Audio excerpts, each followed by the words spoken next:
The whole Israelite community set out from Elim and came to the desert of Sin, which is between Elim and Sinai, on the 15th day of the second month after they had come out of Egypt.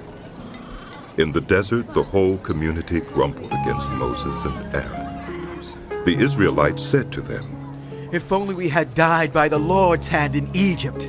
There we sat around pots of meat and ate all the food we wanted. But you have brought us out into this desert to starve this entire assembly to death." Then the Lord said to Moses, I will rain down bread from heaven for you. The people are to go out each day and gather enough for that day. In this way, I will test them and see whether they will follow my instructions. On the 6th day, they are to prepare what they bring in, and that is to be twice as much as they gather on the other days. So Moses and Aaron said to all the Israelites, In the evening you will know that it was the Lord who brought you out of Egypt. And in the morning you will see the glory of the Lord, because he has heard your grumbling against him. Who are we that you should grumble against us? Moses also said, You will know that it was the Lord when he gives you meat to eat in the evening and all the bread you want in the morning, because he has heard your grumbling against him. Who are we? You are not grumbling against us, but against the Lord. Then Moses told Aaron, Say to the entire Israelite community, Come before the Lord, for he has heard your grumbling.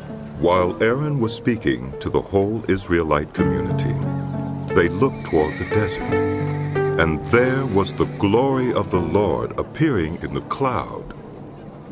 The Lord said to Moses, I have heard the grumbling of the Israelites. Tell them, at twilight you will eat meat, and in the morning you will be filled with bread. Then you will know that I am the Lord your God. That evening, quail came and covered the camp, and in the morning there was a layer of dew around the camp.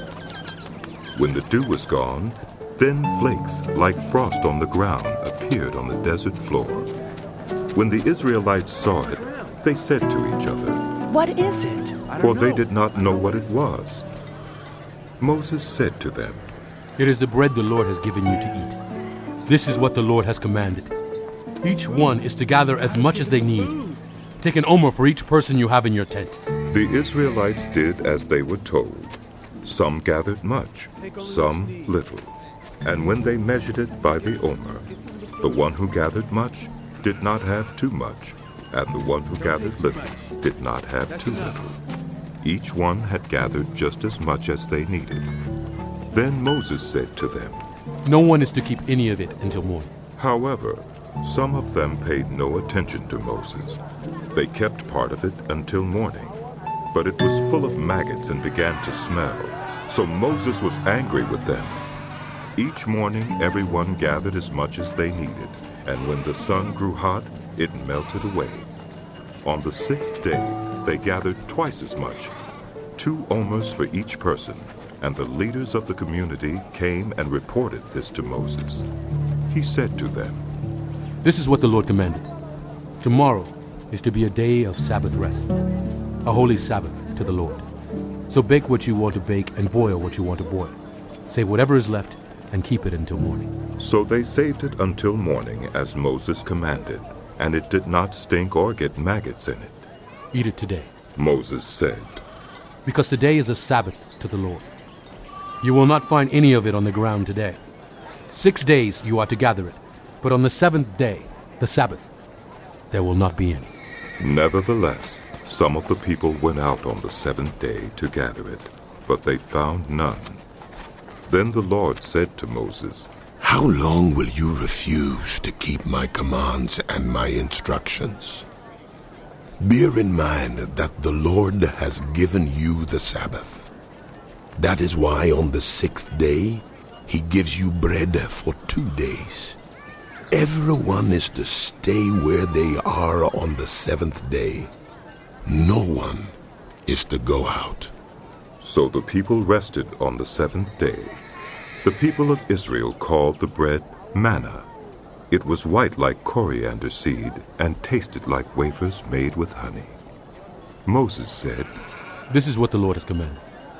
Take an omer of manna and keep it for the generations to come, so they can see the bread I gave you to eat in the wilderness when I brought you out of Egypt. So Moses said to Aaron, Take a jar and put an omer of manna in it. Then place it before the Lord to be kept for the generations to come. As the Lord commanded Moses, Aaron put the manna with the tablets of the covenant law so that it might be preserved. The Israelites ate manna 40 years until they came to a land that was settled. They ate manna until they reached the border of Canaan. An omer is 1/10 of an ephah. The whole Israelite community set out from the desert of Sin, traveling from place to place as the Lord commanded. They camped at Rephidim, but there was no water for the people to drink. So they quarreled with Moses and said, Give us water to drink! Moses replied, Why do you quarrel with me? Why do you put the Lord to the test? But the people were thirsty for water there, and they grumbled against Moses. They said, Why did you bring us up out of Egypt to make us and our children and livestock die of thirst? Then Moses cried out to the Lord. What am I to do with these people? They are almost ready to stone me. The Lord answered Moses, Go out in front of the people. Take with you some of the elders of Israel, and take in your hand the staff with which you struck the Nile, and go. I will stand there before you by the rock at Horeb.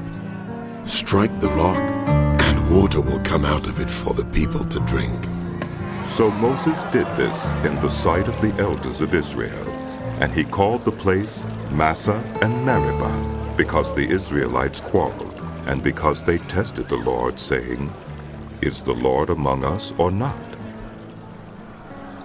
The Amalekites came and attacked the Israelites at Rephidim. Moses said to Joshua, Choose some of our men and go out to fight the Amalekites. Tomorrow I will stand on top of the hill with the staff of God in my hands. So Joshua fought the Amalekites as Moses had ordered, and Moses, Aaron, and Hur went to the top of the hill. As long as Moses held up his hands, the Israelites were winning. But whenever he lowered his hands, the Amalekites were winning. When Moses' hands grew tired, they took a stone and put it under him, and he sat on it. Aaron and Hur held his hands up, one on one side, one on the other, so that his hands remained steady till sunset. So Joshua overcame the Amalekite army with the sword. Then the Lord said to Moses, Write this on a scroll as something to be remembered, and make sure that Joshua hears it, because I will completely blot out the name of Amalek from under heaven. Moses built an altar and called it, The Lord is my banner. He said, Because hands were lifted up against the throne of the Lord. The Lord will be at war against the Amalekites from generation to generation. Now Jethro, the priest of Midian and father-in-law of Moses, heard of everything God had done for Moses and for his people Israel, and how the Lord had brought Israel out of Egypt. After Moses had sent away his wife Zipporah, his father-in-law Jethro received her and her 2 sons.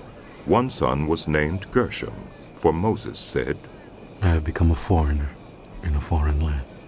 and the other was named Eliezer, for he said, My father's God was my helper.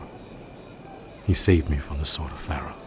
Jethro, Moses' father-in-law, together with Moses' sons and wife, came to him in the wilderness, where he was camped near the mountain of God. Jethro had sent word to him, I, your father-in-law Jethro, am coming to you with your wife and her 2 sons.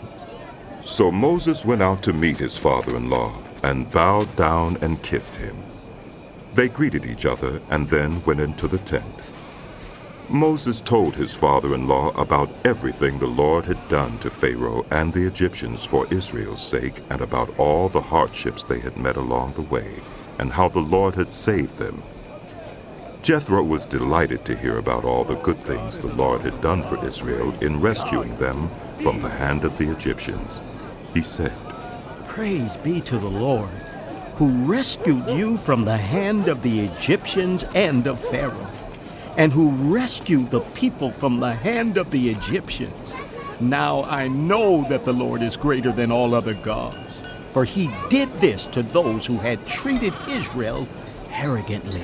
Then Jethro, Moses' father-in-law, brought a burnt offering and other sacrifices to God. And Aaron came with all the elders of Israel to eat bread with Moses' father-in-law in the presence of God. The next day Moses took his seat to serve as judge for the people, and they stood around him from morning till evening. When his father-in-law saw all that Moses was doing for the people, he said, What is this you are doing for the people? Why do you alone sit as judge, while all these people stand around you from morning till evening? Moses answered him, Because the people come to me to seek God's will. Whenever they have a dispute, it is brought to me, and I decide between the parties and inform them of God's decrees and instructions. Moses' father-in-law replied, What you are doing is not good. You and these people who come to you will only wear yourselves out. The work is too heavy for you. You cannot handle it alone. Listen now to me, and I will give you some advice, and may God be with you. You must be the people's representative before God and bring their disputes to him. Teach them his decrees and instructions, and show them the way they are to live and how they are to behave. But select capable men from all the people, men who fear God, trustworthy men who hate dishonest gain, and appoint them as officials over thousands, hundreds, fifties, and tens. Have them serve as judges for the people at all times, but have them bring every difficult case to you. The simple cases they can decide themselves. That will make your load lighter, because they will share it with you. If you do this, and God so commands, you will be able to stand the strain, and all these people will go home satisfied. Moses listened to his father-in-law and did everything he said. He chose capable men from all Israel and made them leaders of the people, officials over thousands, hundreds, fifties, and tens. They served as judges for the people at all times. The difficult cases they brought to Moses, but the simple ones they decided themselves. Then Moses sent his father-in-law on his way, and Jethro returned to his own country.